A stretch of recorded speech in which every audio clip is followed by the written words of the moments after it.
Hi everyone, I'm Sebastian Kravis, Assistant Managing Editor of Nutritional Outlook. I'm here at Supply Side East with Koma Baltimore.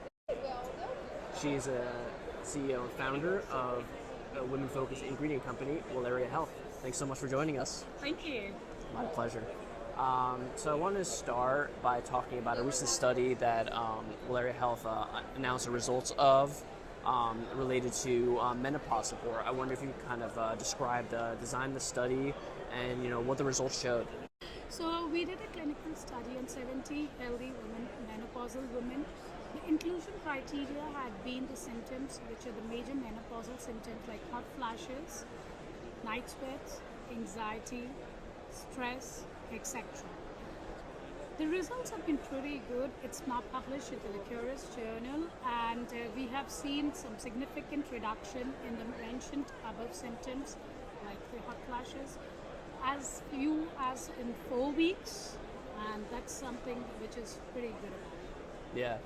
And kind of based on this current study, what are some areas that Valeria would like to explore further?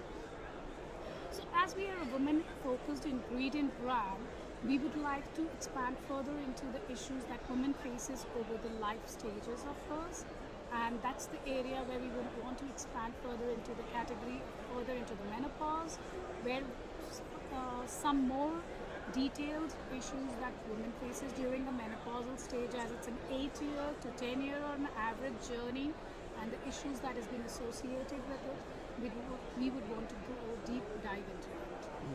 So this current study that you're talking about included perimenopausal women and menopausal women. Can you kind of talk about, what that looks like in practice?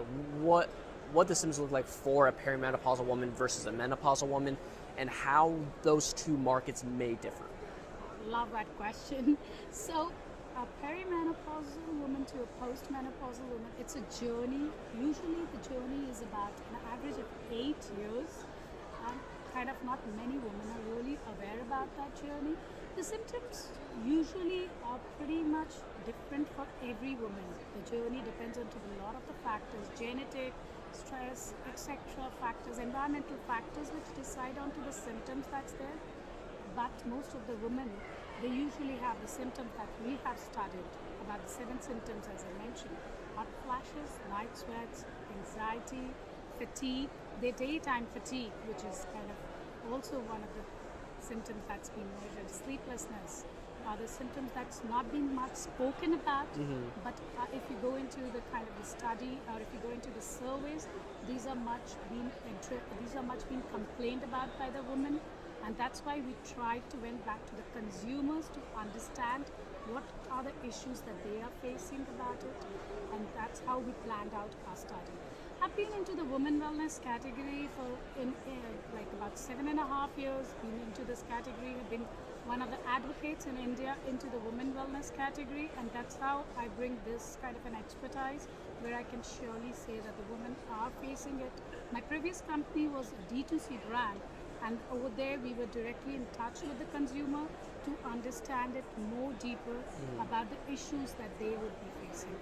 And this journey is usually not spoken about, not much being done about. Yeah. No, it's interesting because, like you mentioned, there are kind of wide range of symptoms for menopause.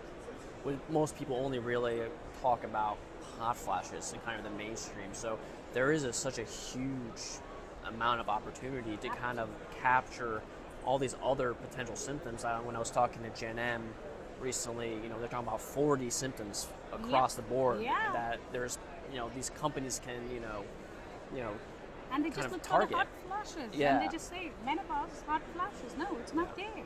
There's so many more things into the menopause. It's a journey, like it goes to 12 years for certain women, and she's definitely not going just with the hot flashes. We have to talk about the other things: hair, skin, Yeah. and fatigue. Like she's kind of complaining about being tired the entire day, or insomnia, where she's not been able to sleep. We need to look at the whole holistic view of it, Yeah. rather than just being stuck into the one of the symptoms. Yeah. Another angle I was interested in, I've been writing a lot about kind of active living, healthy aging, A lot of women are embracing active living into an older age, an advanced age. With bone health being another consideration for menopause, and Yeah. kind of finding support later in life in that way too. Yeah. Yeah. Osteoporosis as another osteoporosis or osteoarthritis is again one of the issues that is again related to menopause, and the women do face a lot more of it post the menopausal age. But then they need to start taking care of them in the pre-stages to not to get them.